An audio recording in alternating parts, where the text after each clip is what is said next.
बोलो बोलो मोदी सरकार, इस रेल दुर्घटना का कौन है जिम्मेदार?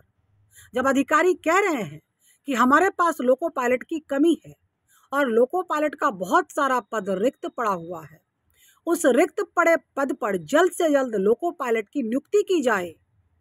मात्र 2 दिन पहले 31 मई 2023 को द हिंदू समाचार ने यह चेतावनी दी थी कि अगर लोको पायलट की नियुक्ति नहीं की जाती है तो भविष्य में कोई बहुत बड़ा अनहोनी हो सकता है, क्योंकि लोको पायलट को आराम नहीं मिल पाता है, उनकी नींद पूरी नहीं हो पाती है।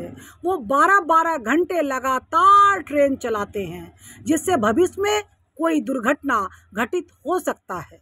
लेकिन मोदी सरकार तो हाथ पर हाथ धरे बैठी रही, और बैठी भी क्यों न रहे, वो तो रेल कर्मचारियों को सरप्लस करके छटनी करने का काम करती है। 4-4, 5-5 कर्मचारियों का काम वो 2 रेल कर्मचारी से लेती है, जिस वजह से रेल कर्मचारी अपने आप को हमेशा थका हारा महसूस करती है। रेलवे की स्थिति जर्जर हो चुकी है, उसके रख रखाव की आवश्यकता है, उसे थोड़ा दुलार, थोड़ा प्यार, थोड़ा मनुहार की आवश्यकता है। लेकिन मोदी सरकार में तो ठेके पर कर्मचारी बहाल किए जाते हैं, सारा का सारा ठेकेदारी प्रथा लागू कर दिया गया है। ठेकेदारी प्रथा होने के कारण रेलवे में जो मटेरियल यूज किया जाता है वो घटिया क्वालिटी का होता है। घटिया क्वालिटी के लोहे से बनाया गया रेलवे की पटरियों को बिछाया जाता है, जो गर्मी से टेढ़ी हो जाती है।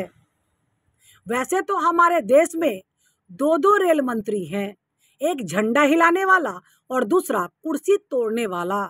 लेकिन इतिहास का सबसे बड़ा रेल दुर्घटना उड़ीसा के बालासोर में 3-3 रेलगाड़ियों को आपस में टकराने से घटित हुई है। इस रेल दुर्घटना में लगभग 300 लोगों की मृत्यु हो चुकी है और हजारों लोग घायल हैं। लेकिन अभी तक नैतिकता के आधार पर किसी मंत्री ने इसकी जवाबदारी न ली है और न ही नैतिकता के आधार पर अपना त्यागपत्र ही सौंपा है। जबकि 1956 में तमिलनाडु में एक रेल दुर्घटना हुई थी, जिसमें 142 लोगों की मृत्यु हुई थी। तब के तत्कालीन रेल मंत्री स्वर्गीय लाल बहादुर शास्त्री जी ने अपने नैतिकता के आधार पर रेल मंत्री पद से इस्तीफा दे दिया था। 1999 में आसाम की ट्रेन गायसल दुर्घटना घटित हुई थी, जिसमें 290 लोगों की मृत्यु हुई थी। तब के तत्कालीन रेल मंत्री नीतीश कुमार जी ने नैतिकता के आधार पर रेल मंत्री पद से इस्तीफा दे दिया था।